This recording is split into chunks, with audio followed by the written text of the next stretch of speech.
Hello friends, welcome back. I'm Nick, and this is MSFS Flight Plans, your home for not only the very best visual experiences the sim has to offer, but also a massive dose of local lore, trivia, and history with each and every flight that we take. Today we're going to check out Moscow, and the Islander no less, a plane that seemed like the perfect blend of speed and complexity and performance for this trip, because once we get over downtown, there's a lot going on, and this baby is a little bit easier on the frame rates, which is great. And I did pick out this sweet black livery, and something about the color of this makes it hard. If you didn't tell me this was the Islander, just showed it to me for a second and said, what plane is that? For something about this livery, it's like distorting the profile enough. It's breaking up the lines enough that I probably couldn't pick it out other than those struts hanging down from the engine. But I think it looks pretty cool. But enough of that. We're going to be in the air for about 80 miles. The total trip will probably be just under 40 minutes. And I'll show you the Google map before we get going, just so you kind of have a sense of where we are. But let's go ahead and hop in this baby, get her fired up, and get rid of that, because we're ready to see down here. Battery on. Bags. Fuel pumps. And I don't think that I have gotten in the Islander at all since that Channel Islands flight, which was quite a while ago. And I'm kind of glad to be back in it. It's like putting on an old sweater that you just loved and hadn't had on for a while. All right, engine number 2. Good to go. Let's shut this window because that's a little bit loud. That's more like it. Okay, shut that. Fuel pumps off. Avionics on. Generator on. And parking brake, make sure that's on. Okay, that's good to go. All right, so what we're going to do here is take a look at the Google map real quick. Let's go ahead and get this onto standby. And I just need to remember to set our GPS back to GPS from VLOC. All right, so let's see where we are and where we're going. Here's Moscow. If you're not familiar with where that is in the country of Russia, you can see Russia is a gigantic country. You probably already knew that. Again, this is a Mercator projection, so it's a little distorted. It's not this big if you looked at it on a globe, but it's a big country. And Moscow is way down here on the western side of it. And as I was researching this flight, I learned a lot about Moscow. I didn't know all that much about it, so this was kind of cool for me to dig through all this stuff. But they said originally there were 3 walls around it, 3 rings around it. And even though it looks like there's 3 rings here, these are all roads now, and the only real walls we'll see that are still down there that are really old are the Kremlin walls. So we're going to be leaving from just outside of this outer wall, right around this vicinity right here. Take off, cruise around the inside of this outer belt, then come back down here, check out some stadiums, some awesome buildings, all kinds of stuff. Cruise over downtown, check out the Kremlin, come up here, and then right around here there's another airport. So that's where we're going. Starting in the south, corkscrewing around, heading up to the north is where we're going to land. And it should be pretty cool. And I got lots to tell you about this as we're taxiing around, so let's go ahead and get that going. Get that set up. And I was having trouble getting this to... We're going to cruise at 2,500 feet because I think this field elevation is about 500 feet. I'm having trouble getting my autopilot to stop at 2,500 when we're climbing. Parking brake off. So I'm just going to control it with the vertical speed and just try to keep an eye on that and stop at 2,500. And it's not like I haven't used that autopilot a billion times in other planes. I tried hitting the arm button, not using the arm button, and it's just not stopping there. It's cruising right through it. Okay, so if you saw our community page post, my intent was to fly this in the snow. When I took the first flight out here, just to see what it looked like, I used the live weather, and it was snowing, and it was beautiful. Everything just looked awesome. All the scenery is going to be autogen stuff, as you're going to see once we get out there, which really doesn't look that off, because a lot of stuff in the Soviet Union, former Soviet Union, does look like autogen buildings, so it's kind of like flying around China. It all really does look like that. But none of the landmarks look like they should, and that's the stuff we really want to see on these flights. So I got 3 add-ons. One of them is a payware from DRZEWIECKI Design, or DRZEWIECKI Design, which was actually on sale at Orbix for $11 as of a couple days ago, if you want to pick it up, for Moscow. And then at Flight Sim, there are 2 Moscow packs by a modder named TIGERCAT. Hats off to him, did a great job, which are specifically designed to supplement the DRZEWIECKI pack. So in other words, he didn't touch the stuff that they touched, so there wouldn't be any conflicts. So I threw those 3 in there, got up in the air, took another flight with the live weather on so I could see all the snow. And when I got downtown, I noticed that the buildings looked unusually white, like more white than they should with the snow. And then I noticed there were some other buildings that looked really white. And then when I got right over downtown Moscow, I noticed they weren't just white. There were no details on them at all. They just looked like white blocks. I mean, you could see the edges of the buildings, but there was no color at all. Which usually means there's a problem with your add-ons. So I took everything out, flew over it again, everything looked fine again, and I was like, great, we're going to have to try to take this without the add-ons, which wouldn't be worth it because it doesn't look good if you can't see the spots that we're trying to see. So I didn't know what to do, and I thought, just for the fun of it, let me see what it looks like in the springtime, which is what the settings I have for now are. And that fixed it. If you're using these add-ons and you have any snow on the ground at all, whether you add snow or whether it's live weather, and if your computer works like mine, it's going to make all the modded buildings look white. So just a heads up with that. It does look beautiful in the snow, but you're not going to be able to see any of the modded landmarks, which is really what makes this flight, in my opinion. So just a heads up with that. But outside of that, this is no photogrammetry. There's no photogrammetry out here, so the cars and stuff in the parking lots will look flat. The ground will look more like a photograph than realistic. But the landmarks are what we're after out here, and there are tons of them between those 3 add-ons. And as usual, all 3 of those will be included in the video description along with this exact flight plan if you want to take it just like we're flying it. If you know how to use little NavMap, you'll click on that link in the description. It'll open up the plan in little NavMap for you. And then if you need to modify it, you can modify it, then bring it in the sim from there. And it'll load it right up into your GPS and everything. Alright, let's stop here real quick. Landing lights on. Transponder onto alt mode. And we got that at GPS. 1 notch of flaps. And the end of the runway is right over there, so we're pretty close. So use the airy clouds setting from AccuSeason, which is what we have now, which is nice because it puts the ceiling at about 10,000 feet, which is good. And I have to tell you guys, yes, I'll be honest, one of the reasons why I wanted to fly out here is because of all the publicity Moscow's been getting recently with Tucker Carlson's flight out there to interview Putin. And I found the interview itself a little bit boring, and I bet Tucker probably felt the same way. I don't think that was quite what he was expecting. And there is going to be, by the way, 0 political commentary on this flight, as is the case with all my videos. But he said something in a little post that he put up after that interview, which took me by surprise. He said that Moscow was an absolutely beautiful city, and it shocked him how nice it was, how clean it was, and how modern it was. And he even said that it looked a lot nicer than pretty much any U.S. city he could think of, and considering how many U.S. cities we've flown over, once I flew over Moscow, even in the sim, I might have to agree with him in that regard, as much as I hate to say that. I'll let you be the judge of that once we get out here, but this shocked me how nice and modern this city is and how many cool things they've got out here. I don't think I'd want to live in Russia. I wouldn't want to live under that political regime, but as far as a city to visit, yeah, after this flight, I would love to come out here. Alright, we'll just go ahead and do a rolling start, as long as you guys are ready. I feel like I'm ready. Let's do it. I did put a camera in the co-pilot's seat. If we moved into the back, then you get the struts and everything are in the way, so it's not a good view, but there might be a few things I want to check out from the right side of the plane, so we may hop over there.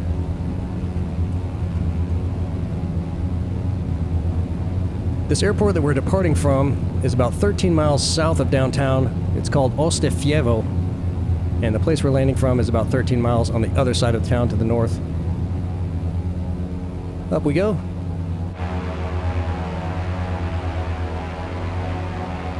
And flaps up. Man, I love that black paint job. Alright, once we get off the end of the runway, we'll go ahead and kick the autopilot on. And we'll get to about 700 feet a minute climb rate. Nav on, vertical speed. 700, we're good. Alright, I just need to remember to stop our climb once we get to 2500 because the autopilot's not going to do it. I didn't even set it because it wasn't working properly.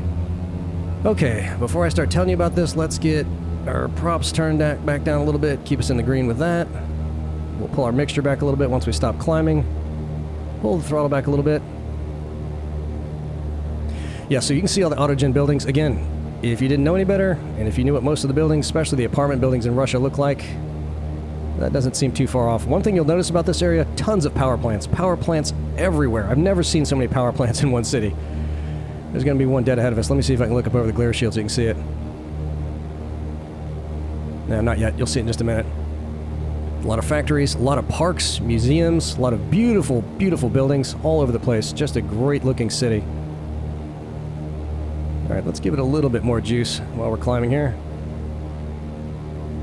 So one thing I should mention before we get to the history of Moscow, that airport we just left from was the place where the first female to ever take to the skies in Russia landed her balloon that she was in. I don't think she was piloting it, in 1803. Which I thought was very interesting. There's the power plant. See it over there? We'll see some way bigger than that one. See, well, you can't really see it. It's off in the distance. We'll come up on it. Be to the right of the plane later.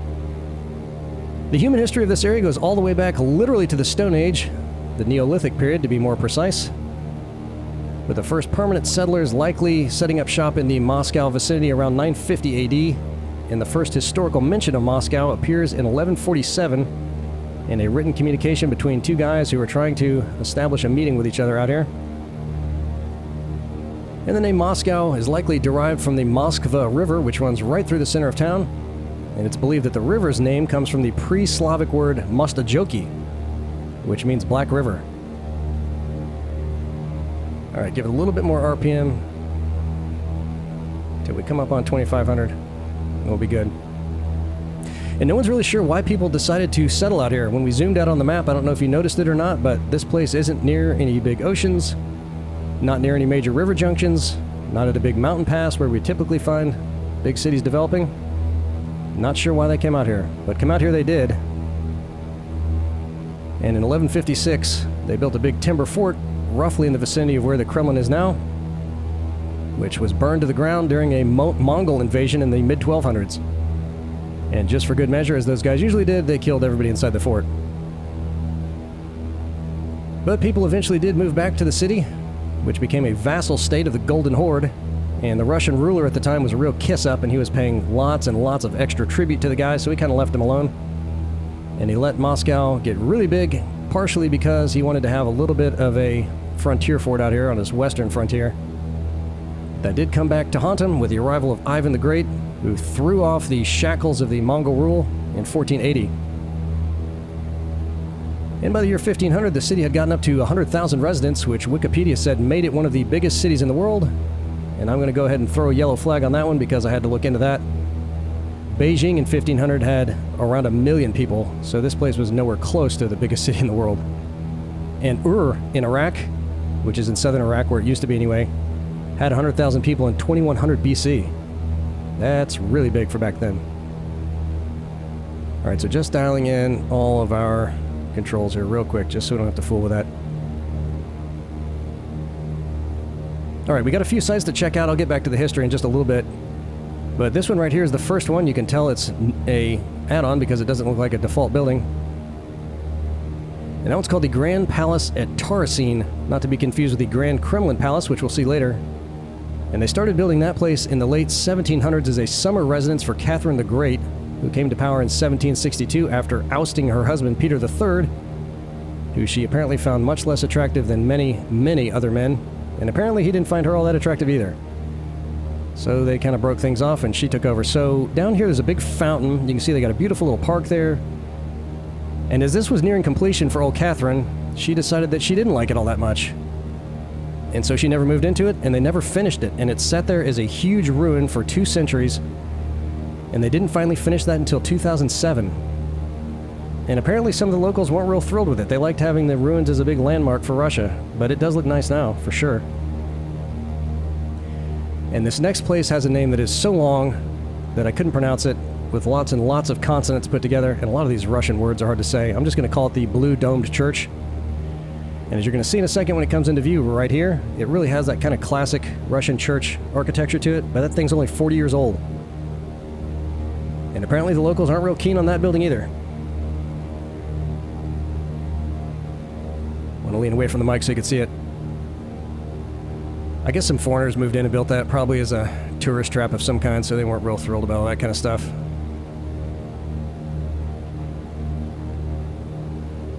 So getting back to Catherine, during her reign, she is most known for embracing the Renaissance movement, bringing a lot of education and the arts to Moscow, even though she was a little bit late for the Renaissance.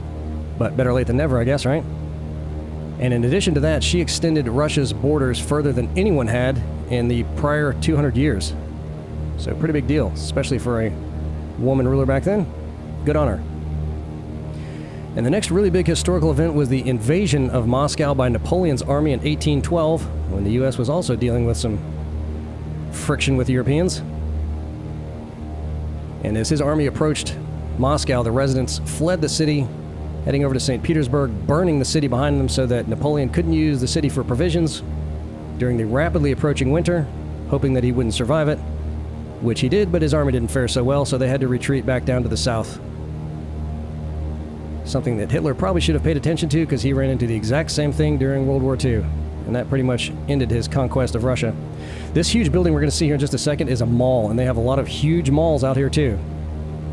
This thing right here. Lots of malls. And they got some that are circular, some that are big squares like that, and that's pretty much what it looks like too. That's not too far off. It's just a big square thing, and I think these are some more retail centers out there too. I'm guessing that's not a power plant because there's no cooling towers. But there's another one. Let me lean up over our glare shield so you can see it. Maybe we're not there quite yet. There's another really big power plant over here. The next really big historical event was the arrival of the Sultan of Sovietness, Vladimir Lenin, who kicked off the communist era and moved the capital back to Moscow from St. Petersburg in 1918. And he was followed by Stalin, who took over in 1924, and most of you probably know the rest of the story from there. And since we'll be mentioning it again later, and since it was kind of a big deal out here, the age of the Tsars ended with an entirely different Catherine, who was not the Great, marrying a Peter who was the Great, and that era lasted from 1547 to 1721. And if you want to go nuts on Russian history, watch the first 40 minutes of Tucker Carlson's interview with Putin. I don't think Tucker was prepared for that either. Or just look around on the internet. It is very long and very complicated. Alright, this place we're going to see right up here, just coming into view over our glare shield. Another grand home from the era of the Tsars, and it was called the Kuskovo Estate, and it was completed in 1751. This one was not built for royalty, however. The guy who built this place was one of the wealthiest nobles of the time, which is what they were called before oligarch became so fashionable. But his name was Boris Sheremetev, and he rose to fame as a field marshal under Peter the Great. And unfortunately, that place burned down also just 60 years after he built it, with the rest of Moscow during Napoleon's invasion. And after the Bolshevik Revolution in 1917, it was restored and eventually became the State Museum of Porcelain, which is still what they use it for today. And as you're going to see, they have a museum for just about everything you could possibly conceive of out here. That's it right down there. Another add-on. Beautiful. This is a huge power plant out here. And if I can remember to get back in the co-pilot seat, you'll see that all of these cooling towers have really cool Russian-style paintings on the side of them. Really neat. Just like shapes and stuff, geometric shapes. Really cool, though. Alright, up next we've got another grand estate called the Izmailovo. And this whole area, everything out here is called Izmailovo, so that must be what they named this region. And this one did belong to a Tsar, starting with Alexis I in the late 1600s. It was built as a country home on a man-made island in a man-made lake, complete with a working farm, a very small hunting reserve, and a very Russian-looking cathedral, which unfortunately did not get modeled in the sim. It's just going to look like a little skyscraper. But everything on the property was also destroyed in 1812, being rebuilt in 1837 by Nicholas I, who made it an almshouse for veterans of the Napoleonic Wars. And it served as an almshouse for quite a while. And today it's open for tourists wanting to check out old estates and old churches, which again, unfortunately, did not get modeled as a church in the sim.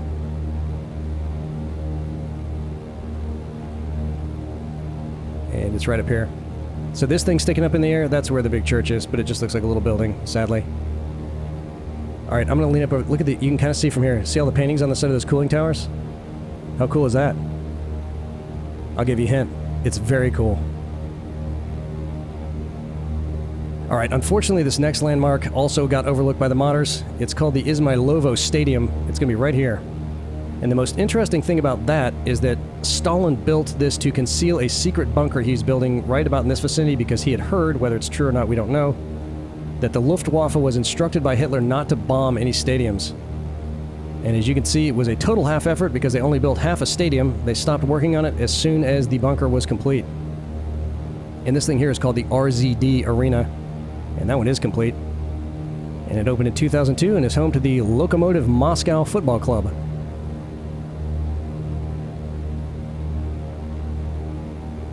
I mean, you can tell it's a stadium, but in real life, these are all like grandstand seats going around here. But they only built half the thing. That's it. And you can go tour that bunker. Apparently, there's a big network of underground bunkers all throughout Moscow, and they got it all built out just like it was when Stalin was down there. So any of these buildings, like this one here, are also add-ons, but there's just so many. This one here, that one there, that there just wouldn't have been time to research and talk about them all during this flight, so I had to pass some of them by. When we're done and we look at the satellite map at the end, I'll show you some other things you probably will want to try to spot that we're just not going to get a good look at here, because there's some interesting stuff. There's another one there. Alright, this big green area that we're about to fly over here is called Soloniki Park, and it got its start in the 17th century as home to the sovereign's falconers. Yes, like the birds, which is just so Russian. And in 1878 it was converted to a public park of culture and leisure, and eventually gained some very basic and also very Russian mechanical rides. And we'll even be able to see their Ferris wheel down here once we straighten back out. And we'll see a huge one a little bit later, a huge Ferris wheel anyway. check out this thing. I gotta look back over to my left here in a second to find that Ferris wheel, but look at that tower there. Look how big that is. I'm gonna tell you about that in just a second, and we're gonna get a much better look at it when we come back around this way to head back up north. Alright, Ferris wheel, where are you? So his falconers. That is just awesome. Alright, it's the Ferris wheel is gonna be right next to this tower here. It's gonna be on the other side of our pillar, so we'll hop out and look at it in just a second. We won't hop out, we'll peek out the window. They got athletic fields everywhere, and also more stadiums than we had time to research and talk about. Alright, there's the little Ferris wheel. See it down there? And I don't know what it is about the Russians, man, they know how to build some awesome buildings, build some awesome monuments, museums, not so great at building amusement park rides. That's their Achilles heel. Alright, so that big tower is a television tower, built in 1967, 1,700 feet tall, the tallest freestanding structure until 1974, and still the tallest in Europe. So that is a really, really tall tower. There's getting there, there's a good view of that thing. Okay, let's see what we got next here. We're going to have a lot of stuff coming up here to the left. The first thing I'll tell you about is this thing right here. That's a multi-purpose arena. And it's multi-purpose because, as you'll see, it looks a little lopsided as far as the hole in the top of it. The hole is over a big football pitch, and on the other side of it they have a hockey arena. So the arena is called the VTB Arena, and the whole thing, I guess, is called the Dynamo Central Stadium. Boy, they're also good at picking out names for things out here. Locomotive, Dynamo, super massive, super awesome. Another thing I noticed about the Soviet monuments that's very different from the United States, you know, all of our war memorials are very somber and reflective about the people who served and died. Out here, it's just like dunking on whoever they had beat in whatever battle it was. I mean, I'm sure there's some sort of reflection for the folks, but they're big on saying, yeah, we kicked the crap out of you with all their monuments. A lot of national pride out here. So there's that stadium. You can't really tell how lopsided it is from here when we look at the satellite map. It's this side here, which is much bigger than the opening over here. And in just a second, we're going to see another huge shopping mall. And this little thing right here is called the Megasport Palace, where they play both hockey and basketball. And there's that huge mall. I think these are all residential, and that funny-looking thing right there, I think, is also residential. And then they got another cool-looking arena here called the VEB Arena, which is also for professional soccer. This thing here, look at this. I've never seen anything anywhere in the world like that. Look how awesome that is. And this beautiful giant building right here is called the Triumphant Palace, or the Triumph Palace. That's the tallest apartment building in all of Europe at 866 feet high, which is only half as tall as the Central Park Tower in Manhattan, which is currently the tallest residential building in the world, at least until China decides to build their next one. But even though they can't build roller coasters, they've definitely got us beat on some of their architecture. That building back there, that really big one, was built in 2006, so they built it in that 1950s Stalinist style. I really like the way it looks. Very Art Deco-ish. My favorite style of buildings. But we're going to see some other buildings that look a lot like that. Alright, we're going to circle back around over here. I'm going to tell you about some stuff we got coming up. The first thing is this bridge right here. You see that little red thing going over the roadway there? That's a big bridge.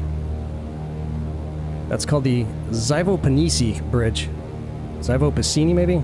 I'm so sorry, these Russian words are so long. And that opened in 2007, claiming the title of the highest cable stay bridge in Europe.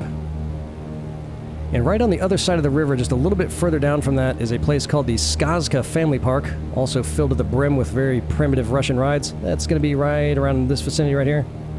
You can definitely tell what it is from the satellite map. It'll be a little bit tough in the sim, but this bridge looks really good. And while I'm thinking about it, I'm going to include a link to a 10-minute drone flight video around Moscow, which was beautifully made, that showcases a lot of the stuff that we're looking at on this trip. I thought it was a really nice supplement to see what it looks like in real life, because then you can really appreciate the beauty of this city. But look at that thing. That's awesome, huh? Alright, this big, long lake right down here was built for rowing competitions in 1973 and was used in the 1980 Summer Olympics, hosted here in Moscow.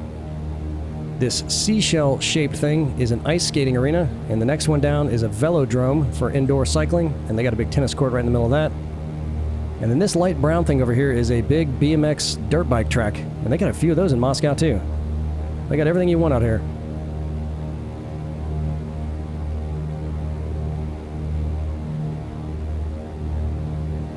But you can't miss just how much green space they have out here for such a big and populated city. Not like a lot of those US cities where everything just turns into a concrete jungle. They keep a lot of the trees, keep a lot of big parks. And a lot of these will have, or they'll be surrounding some of the old estates that were either royal palaces or for some of the nobility back in the day. So I think they just kind of preserved a lot of that, which is pretty cool. But look how well this stuff is modeled. And you can get really, really close to a lot of this. I didn't fly so close that I could see as well as it was for some of the thumbnails for these mods. But they are really detailed, even right up close. And one of the TIGERCAT mods, I read down in the comments, when we get by the Kremlin, there's a little Putin getting into his helicopter at one of the helipads down there. So I'll show you where I think that probably is once we get down there. I didn't fly close enough to see if he was down there or not, but that's pretty cool. Okay, this thing right up here is called the Victory Museum, and there's going to be a big park by that. Let's see, and that's not it. That is a mod of some kind. You can tell because it doesn't look like an autogen building, but this is the Victory Museum, and that's also something they fly over in that video that I'll include in the description. And that is a monument to World War II. And some of the reviewers that had been down there said that it was the best World War II museum they had ever been to, which is a pretty bold claim. They didn't say what other museums they'd been to, but they said it's pretty nice. And that big spire sticking out on the other side of it over there in the middle of that park is called the Pobedi Monument, and that's on a place called Polania Hill, which I read is the second highest in Moscow. At what, 10 feet high? Not a lot of hills out here. Just an amazing looking city. Really, really nice looking. Alright, up next will be Moscow State University, established in 1755 with currently around 50,000 students enrolled. There's that big monument sticking out there, and there's the museum, the Victory Museum. Again, not a memorial museum out here. No memorials out here. Everything is about conquest and victory. And here's Moscow State. And it's going to be another one of those Stalinist-style buildings. And the first location for the university was in Red Square, right next to it. And it moved around a bit over the years, but that massive structure we see over there was built in the 1950s by Stalin. And it's one of what they call the Seven Sisters out here, which were 7 big skyscrapers he built, I think between 47 and 53. I didn't write that down, but I think that's about in the ballpark. And we'll see a few more of those as we're journeying along this trip, and they all look kind of like that. They have that same kind of architectural styling to them. And this little thing over here, which you can barely see, is the Great Moscow Circus tent, which isn't a tent, but kind of looks like one. I wonder if they have any bears in that circus. And this is part of the campus down here. It stretches really all the way up here. But look at this building here. Look at that.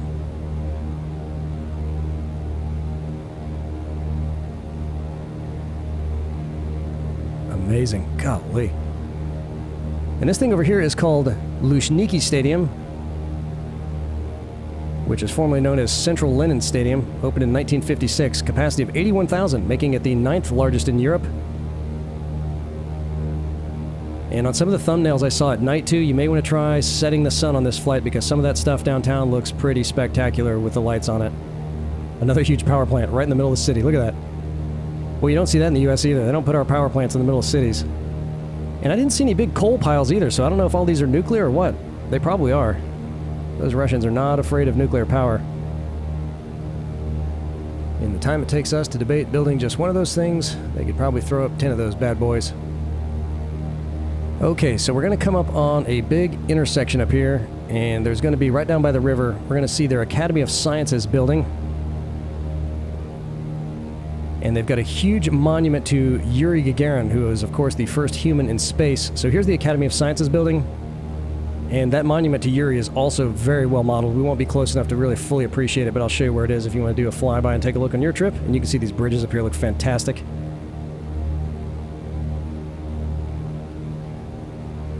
And old Yuri went up there in 1961 on his Vostok 1 rocket. We'll see one of those, too, a little bit later.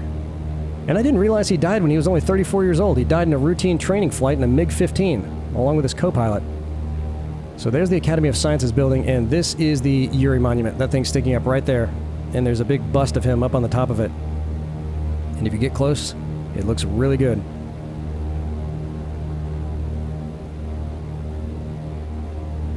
This thing here is the equivalent of their Department of Defense building, which doesn't look like... I mean, it kind of looks like that in real life, so I don't know if they modded that one up or not. And there's a helipad right down there. I don't know if you can land on that or not, but you can definitely spot it on the satellite map. And this is the iconic Gorky Park here for all you Scorpions fans.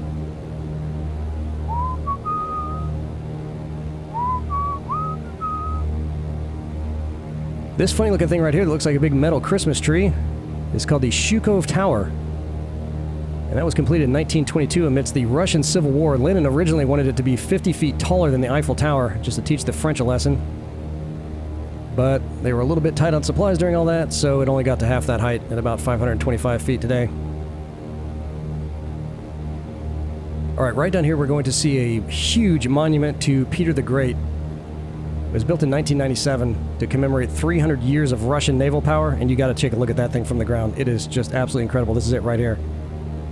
Beautiful looking structure. It's up on top of a big ship. Just looks incredible. Alright, we're about to check out the Kremlin here, and there's a lot going on down there, so I'll just point out a few things as we fly by. So there's the Kremlin. There's the Grand Kremlin Palace, which is where former emperors and now the permanent democratically elected president of Russia lives. And I think right down there is where you'll find the little Putin. Those are the helicopter pads. This is St. Basil's Cathedral, or Basil's, if you're English. And there's Lenin's tomb right there. And originally, Stalin was in there with him. I think they pulled him out and planted him somewhere else. But you can go see the embalmed body of Lenin right down there. There's a big convention center there. And all that is in Red Square. This is Red Square right here. All right, we're going to see two more of the Seven Sisters. One's called the Red Gate Building and the Leningradsky Hotel. And they're going to be right next to this train station here, so let me lean out the window and I'll circle both of them.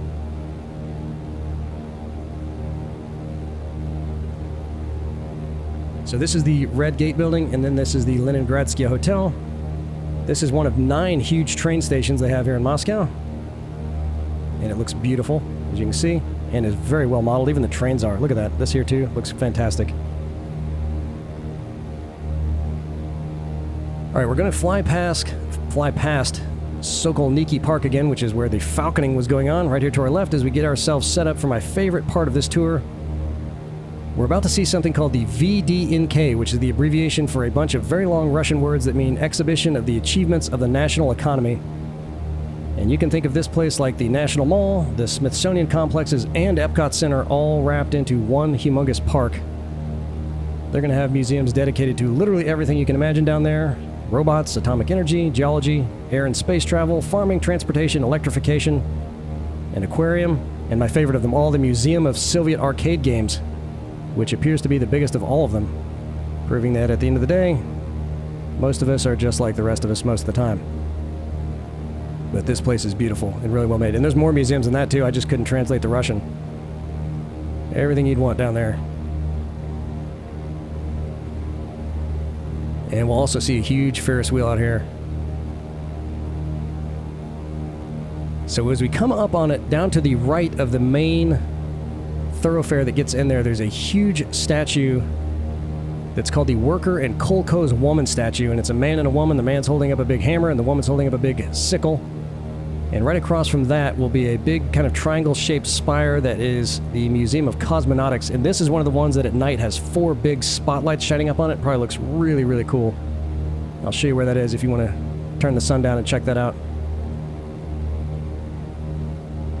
Okay, so there's the big Ferris wheel right there. And the main entryway comes right up through here, so we'll look out our left window as we're coming by. There's where that big statue is of the man and the woman right over there.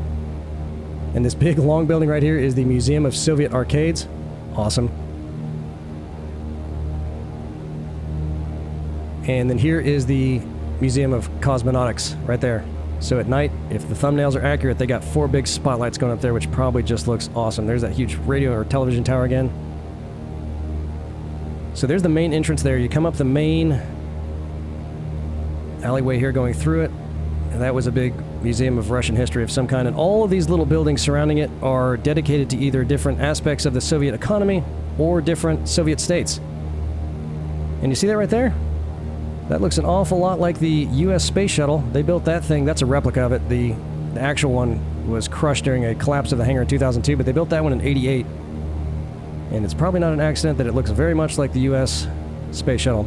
So there's one of the rockets, the Vostok, like Yuri went up on. They got a bunch of planes down there. You can see one of them over here. And then this is their big Air and Space Museum equivalent over here.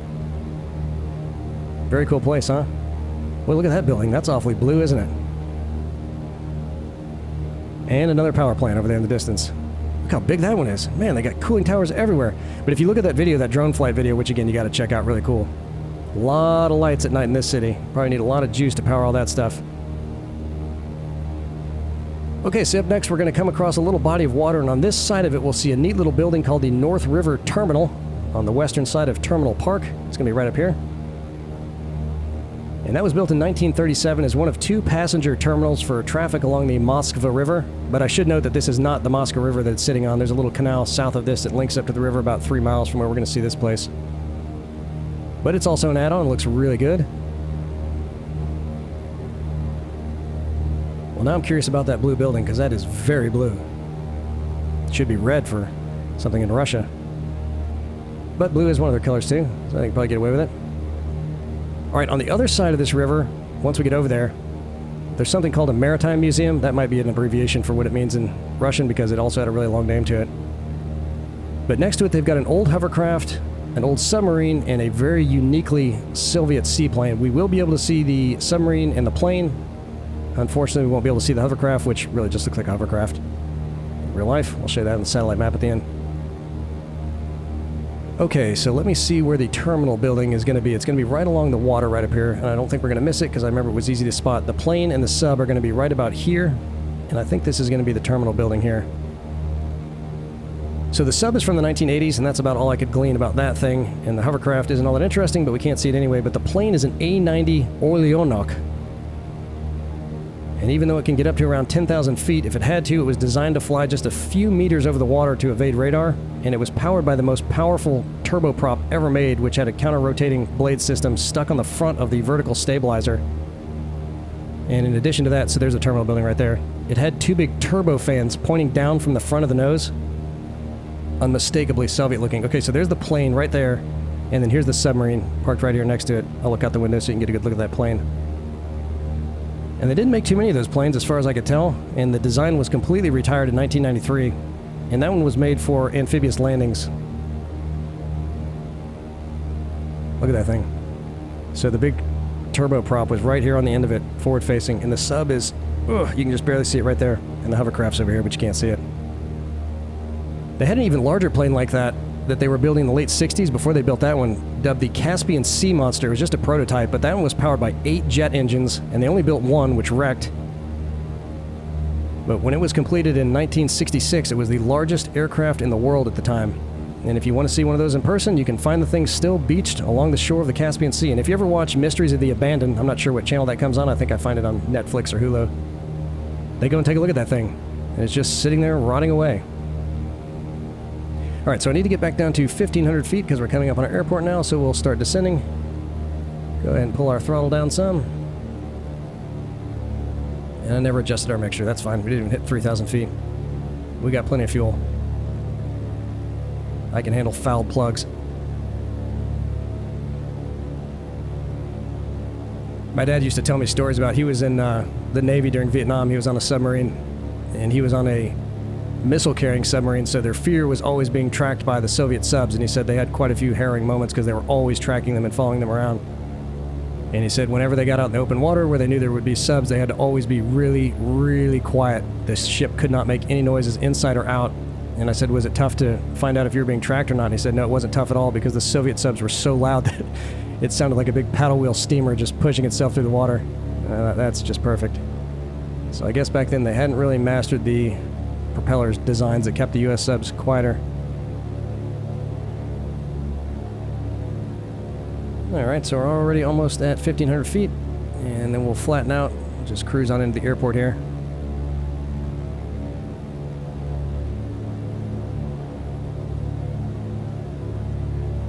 Alright, so you guys aren't going to believe this. If you heard me griping about how badly I wanted to take a tour of Jacksonville, which is my hometown, if you haven't been around the channel for a while, the last time I tried it, the area where the river is, the St. Johns River, runs through Jacksonville and down south into by St. Augustine. But the river was just a total disaster. Bridges were horrible, there were trees going out of the river, the frame rates were terrible. But I just noticed in the InSim marketplace, there is a river fix for Jacksonville. So I'm going to give it one more shot, and just maybe before 2024 comes out, we'll be able to do a tour of Jacksonville. I might even do it for the next flight. We'll see how that goes. And just a reminder to keep it in the front of you guys' mind, we are, last time I checked, at over 950 subs. As soon as we hit 1,000, we've got a Discord server just waiting to get opened up where we'll do all kinds of cool things. First and foremost, just talk about all things aviation, which is just awesome. We'll have some live chats, some live streams. And what I think I'm going to do with that is when I take my test flights, you know, it just doesn't work well to have group flights for the videos that we're loading up to YouTube because it takes a while for everybody to get takeoff and into formation and all that kind of stuff. But when I do my test flights, I would love to do it with someone from the area giving me a tour, and I'll record those and we can put them up there if you guys want to just enjoy what that process looks like as I'm seeing these areas for the first time. And I've had a few people lately that were asking if I knew anyone that wanted a flight stick or a yoke or some pedals because someone had upgraded or downgraded or was getting out of simming or whatever, and I thought, I guess you could find that stuff on eBay, but if you've sold anything on eBay lately, you know they take a gigantic slice of whatever money you're making.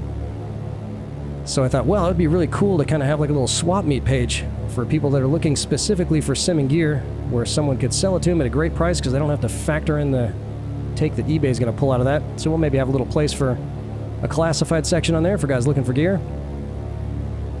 I'd love to get a room for experts, guys that are pilots of some of these planes we're flying that could field questions from people that are trying to fly them in the sim. Maybe even do some fly-alongs where someone who really owns one of these could tell me how to fly these properly. That would be really cool. So all that stuff is coming up, and what I'm going to do as soon as we hit 1,000, I'll just put the link to the Discord in there. I'm not going to block anybody out. If you want to join, you can join, and I got to thank Dan Buck, big time, one of our members, long-time members, huge support of the channel. He's going to be moderating that for us just to help me out, offload a little bit of that workload, which will just be fantastic. And I'm really a newbie to Discord, so once we get up and running, you guys that know more about how Discord can be utilized can give me some tips and pointers for that, along with tips and pointers for the channel. I'm always wanting to make this as good as I can possibly make it. In fact, the reason there was so much time before I posted this video is because this is probably the 15th time I've taken this flight. I wanted to try to get this, along with all of our flights, just as good as I could possibly get it for whatever we actually upload. So I'll abort a lot of flights midstream if I just don't feel like it's coming together well. So my changing opinion of Russia after this flight. I was under the impression that Russia was just a country that was stuck in like the 1960s, and a part of that can probably be attributed to American propaganda, which I'm sure there's some of that going on out there. But I'm impressed with this city. I'm sure a lot of the other parts of this country aren't nearly as nice as Moscow, but this is really a beautiful city. A lot of history. They obviously take a lot of pride in their country out here, despite all the stuff that's going on. I'm not saying I want to live out here. I would not want to live under that kind of political regime, but again, definitely would like to visit this city in real life. Okay, autopilot off.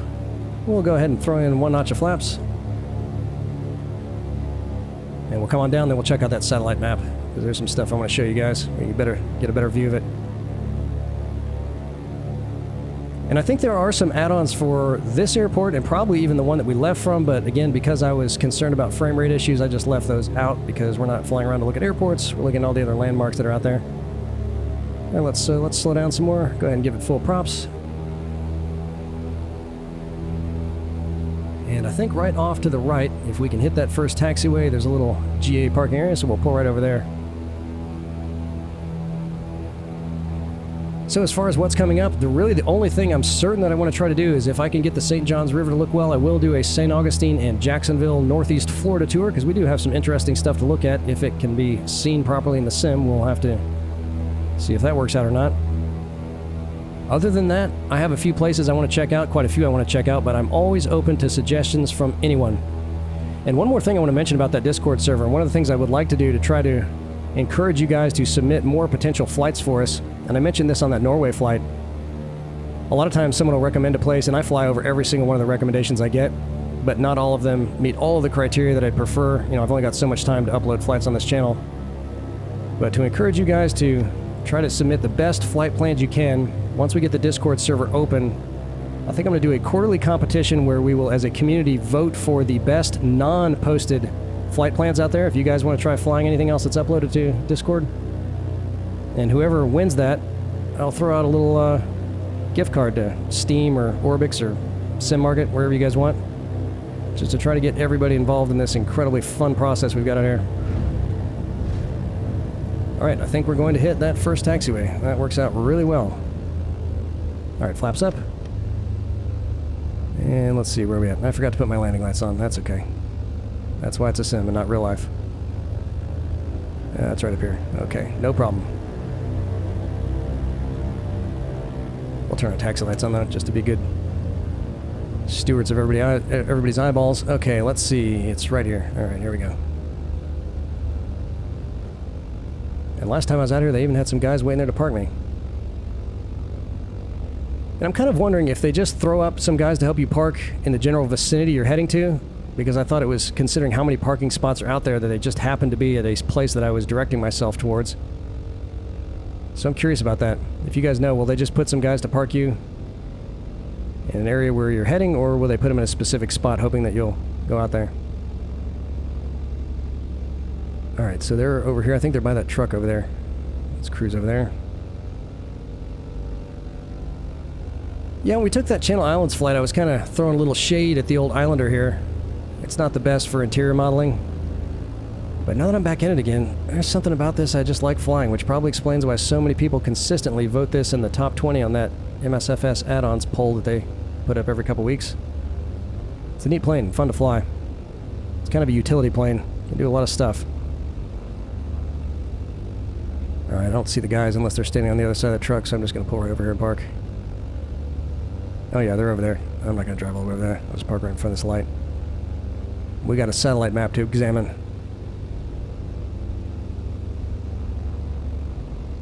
Alright.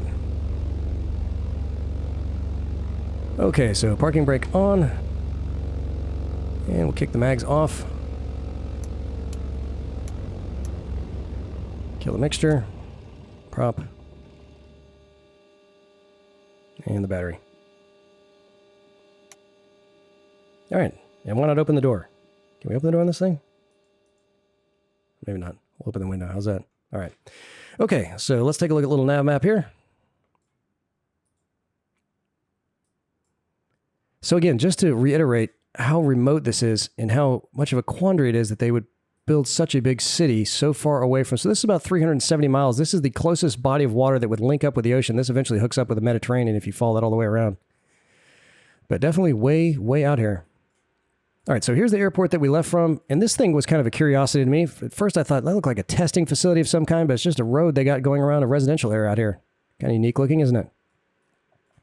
Okay, so here's the Grand Palace. This is the one that Catherine the Great had built but never lived in, and you can see they got these nice fountains out here, a beautiful park. This was the first add-on that we took a look at. Looks absolutely beautiful. Here's the Blue Dome Church, and that's just part of the name, so you can see why I did not want to. It's still another, like, multiply that times 2, and that's how long the name actually is. But that's what that thing looked like, which looked really good in the sim, better than it does there in a little nav map. And then we came up here to this other estate. This was the guy that was the noble built this place. Look at these gardens. It just looks incredible. Really, really nice. And then up here, and I think that one is the one that's the porcelain museum now. Yeah, it is. That's where their porcelain museum is. So here was the one that was built on the man-made island by one of the Tsars. I can't remember which one it was. Maybe Alexis the First. And they turned eventually into an almshouse for the guys from the Napoleonic Wars. And then there is that church. You can see the top of it there. That just got modeled as a little mini skyscraper in the sim. And then here's that stadium, half built. And Stalin's bunker is somewhere over here. But once the bunker was done, they just stopped building the stadium. And this thing here is like a little miniature Kremlin with that old school Russian style. They built that fairly recently too. But it's just a little amusement park with some shops and stuff. No rides there. No roller coasters. There's the RZD arena. There's that huge power plant, and you can see, look, they do have those designs painted on the side of those cooling towers. You can see it right there. Very neat. Okay, so we came over here. Here's where the Falconer Park is, and you can tell, you couldn't really see some of these gardens in the sim, but they look really nice. I guess maybe if we were right on the top of it, we could see them better. And there's that little tiny Ferris wheel, and a very Russian roller coaster. Super basic. I'll show you the best looking roller coaster I've ever seen in Russia a little bit further down. All right, there's that lopsided arena. See that? So here's where the soccer field is, and then over here is where they have the ice hockey place in this side of it. There's the Mega Sport Palace, which is basketball and ice hockey. This is that gigantic mall. And then here's that funny shaped building that I think, again, is residential, that kind of teardrop shape there. There's that VEB arena. That thing looked awesome. I wonder what's in that big tower they got up there. Okay, so here's the Triumph Palace. This is the one that's much newer, built in 2006, but built in that Stalinist style. And they call this one the 8th sister. So it wasn't built during Stalin's era, but it was built to look like those. And it is really cool. Tallest residential building in Europe, 866 feet. Came over here and checked out that really neat looking bridge. Here it is right here. And again, don't forget to check out that drone flight video. Really, really cool. All right, so this might be the nicest roller coaster, most intense roller coaster I've ever seen anywhere in Russia. And you can see they stayed true to form with everything else. Just circular rides. Keep it very basic. I saw a hilarious video on YouTube years ago of people riding a Russian roller coaster, and it got up to the top of the first hill and got stuck. So everybody in the roller coaster had to start rocking back and forth at the same time to try to get it over the hill, which they did, which was just hilarious. Okay, there's the ice hockey building. That's the velodrome where the bicycling track and the tennis court right in the middle of that. There's where the dirt bikes are. A little arena of some kind there. I didn't even see what that was. And that's that huge rowing lake, which they use in the Olympics, but that was built in 1973. And then here's the Victory Museum, which I don't know, but that can't be the best World War II museum in the world. That's pretty small, but there's that huge thing that was sticking up on what may be the second highest hill in Moscow. And they got some planes down here, which I forgot to look for, but look at this. Some planes here, and then they got a bunch of tanks down there. Pretty cool. There's an old one there. That's neat. Okay, and then we got Moscow University over here. Check this place out. So this is one of the Seven Sisters here. You can see they got some incredible looking gardens there. There's their big stadium. This is the National Stadium, which used to be Stalin Central Station, I think they called that, or stadium. Luzhniki now is what that's called. And then there's where the Great Moscow State Circus is, which looked pretty cool in the sim. And then over here is the Yuri Gagarin Monument. So to spot it in the sim, it's got this circular base, which you'll see. And if I was you guys, I would probably try to do a close flyby of that because it looks really cool, at least in the thumbnails. And there's the Academy of Sciences building. And then up here is that helipad by their Department of Defense buildings, which has 2 more helipads right up there. No shortage of helipads. And then here's that Peter the Great monument, which is huge. You got to check out a picture of that on the ground. It looks really, really cool. And I forgot to point this out. Doggone it. This is one of the best looking cathedrals other than St. Basil's or Basil's.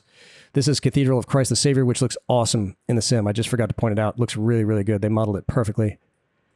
So this is the Ministry of Foreign Affairs building. This is also one of the Seven Sisters out here. You can tell it definitely has that Stalinist style. Here's another one, the Hotel Ukrainia out here. We didn't get to see either of those. We were a little bit too far away. And what was this thing here? And that's another one there too. I'm not even gonna try to say it, but you can definitely spot them, and they're all modeled in the sim. All right, so here's the Kremlin. So I think this is where the little Putin is getting onto his helicopter down here. Do a flyby of that if you want. This is the Grand Kremlin Palace where Putin lives, and you can see they got a bunch of churches out here. And then there's the Lenin Mausoleum. And again, I think Stalin might be buried. They said he's buried along the Kremlin wall, which I think is probably somewhere right around here. They got a bunch of tombs lined up next to each other, which might be right here. This is Red Square. This is the State Historical Museum, another church. And then there's the big one that you've seen in all the pictures of Moscow there. Big convention center. And a really neat looking concert hall down here. You can see they got kind of a clear covering over that.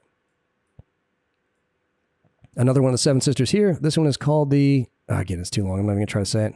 But that is maybe the 7th of them. Nope, we got 2 more here.